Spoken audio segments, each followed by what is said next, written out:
Live ang morning natin dito sa Central Luzon dahil makakasama natin ang isa sa mga hinahangaang singer-songwriter ng kasalukuyang henerasyon.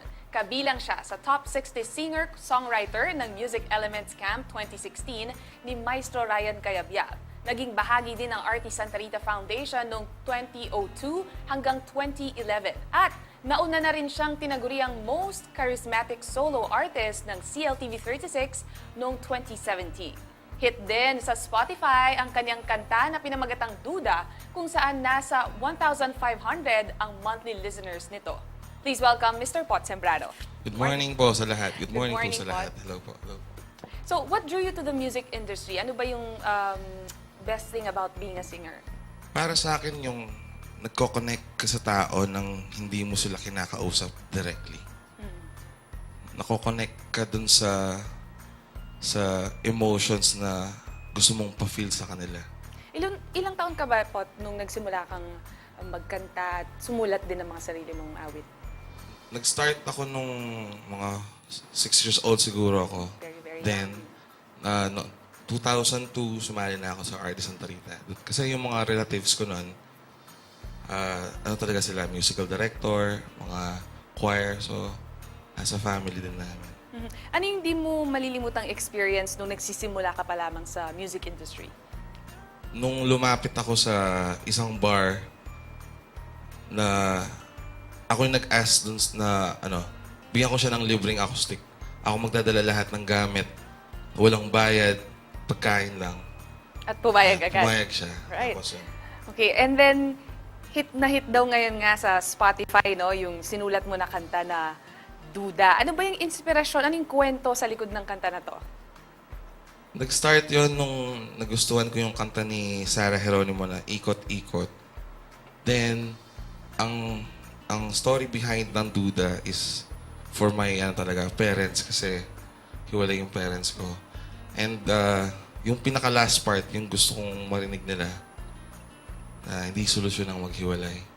Pero kung makikita mo siya in general, para siyang sa pag-couple Para siyang sa mga sa mga millennials na nasa relationship ngayon. Pero yung talagang deeper meaning niya is for my parents talaga. Kapag ba sumusulat ka ng kanta, paano mo siya sinisimulan? Saan ka kumukuha ng inspirasyon? Is it from your own experience all the time or even the experience of other people? May tinatawag silang parang third person. Pwede mo siyang gamitin minsan. Pero madalas, yung experience ko, kasi mas nagiging totoo siya sa tao pag nangyari siya sa'yo, pag sinabi mo sa kanila, mas mararamdaman nila kasi totoong nangyari. Right. Meron ka din palang kinompose na Kapampangan song. Can you tell us more about this song? Okay, yung nasulat ko yung song na Tara Abe, 2012 siguro yun, second year college ako. About sa kalikasan na para lang sa mga, parang every morning, sabi ko, pwede kaya yun? Pwedeng marinig ba ng tao? Possible kaya in the future na marinig kaya yun ng tao every morning pag nagtatapon ng basura? Yun talaga yung concept ko. Kasi di ba parang may mga narinig tayo sa mga trucks na pag magtatapon ng basura, yun na, may certain songs silang kinakabit. Kaya yun sana yung gusto kong marinig nila. Kasi nakaka-good vibes yung song So, yun lang. Yan. Very nice. Maraming mga kabataan ngayon, no? Lalo na yung mga millennials, nahihilig din sa pagsusulat ng mga kanta. Ano ba yung maipapayo mo sa kanila? Kung may mapapayo man siguro ako, kasi baguhan pa lang din ako, pero kung may mapapayo ako sa kanila, use nila yung pain na nararamdaman nila or yung joy na yon sa craft nila. Kasi yun yung, para sa akin, yun yung pinaka masarap na gawin pag sobrang lakas ng emotion mo. Parang kasi, may, dun mo nilalabas yung galit, yung saya, yung lungkot.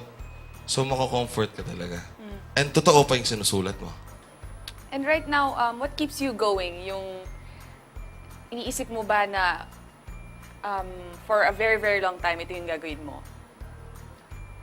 Iniisip ko na for now, yung target ko muna is magka-hit ako ng isang kanta lang. Sabi ko, lagi ko sinasabi sa mga family ko at sa girlfriend ko na isang kanta lang yung makakapagbago ng buhay ko, sabi ko.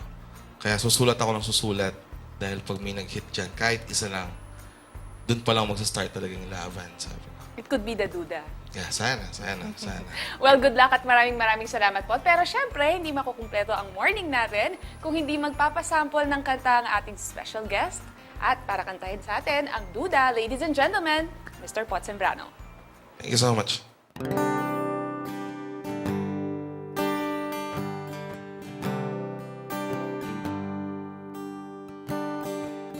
Hindi pa ba malinaw sa'yo? Ano ba bang kailangan gawin? Hindi pa ba sapat sa'yo nung sabihin kong ikaw pa rin?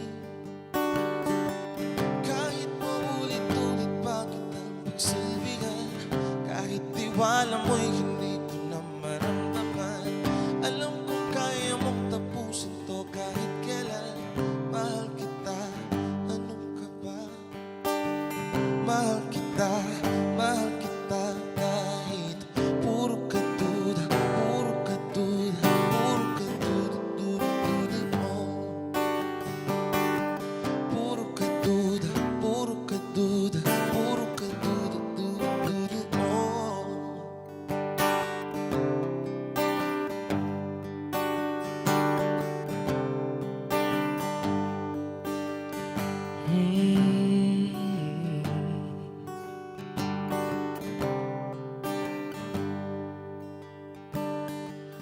Hindi na ba mababalik? Tiwala na nasira ngayon. Alam kong di ganun kadaling kalimutan ang nangyari noon. Kahit mali ko lang ang laging nakikita mo, kahit ako'y bulag sa mga kasalanan mo, ikaw pa rin ang taong tanging iibigin ko. Kahit minsa'y sawang-sawa sa pagdududa mo, puro ka duda, puro ka duda, puro ka duda, duda, duda mo. Puro ka duda, puro ka duda, puro ka duda, duda, duda mo. Tuloy-tuloy pa rin kitang mamahalin, ngunit tanong ko lang hanggang kailan mo balak na itigil. Mga hinalang may iba ako, hinalang may gusto ako, hinalang nang hinala ang pag-ibig.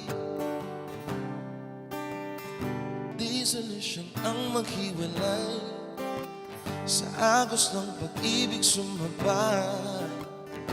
Di solusyon ang maghiwalay, kahit puro ka duda, puro ka duda, puro ka duda, duda, duda mo. Puro ka duda, puro ka duda, puro ka duda, duda, duda mo.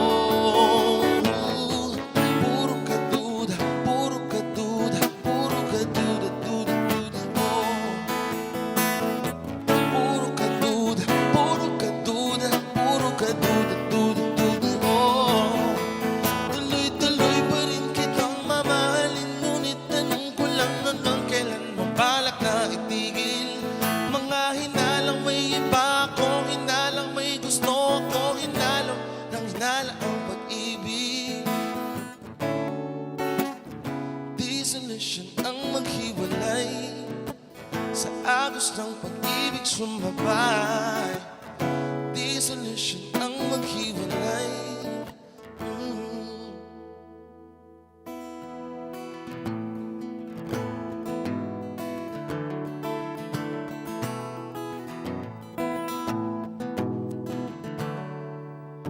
Lawin mo ring ayop na naman, magkasakit lang.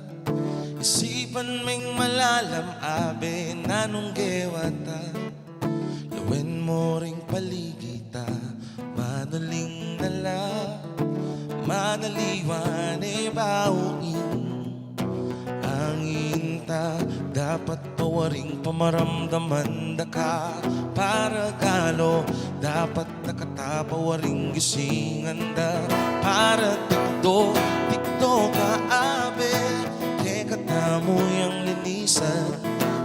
Minsan pa abe, ibalik tayong kasantingan. Tuki nakatikbo, nakatara na sa mastan tayain kapaligiran tayo.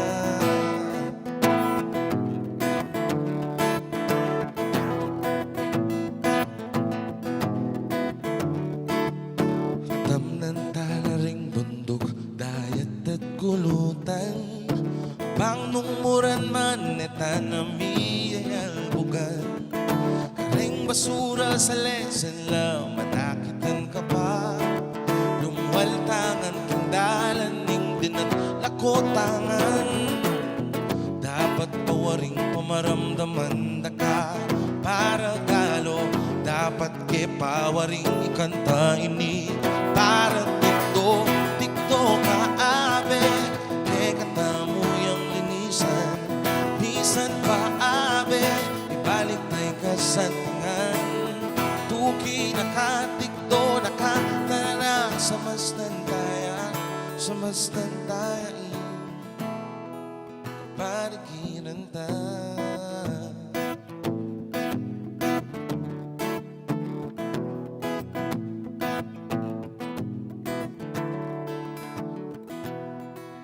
Etana paninayang ibalik na inggewatang marok karela. Pagkabientala, pagkalientala, taratuki na ka, ibalik tayong sadyang sigla. Tikto ka abe, ke katamo yang linisan. Minsan pa abe, ibalik tayong kasantingan. Tuki nakatikto, nakatara na sa mastan tayain.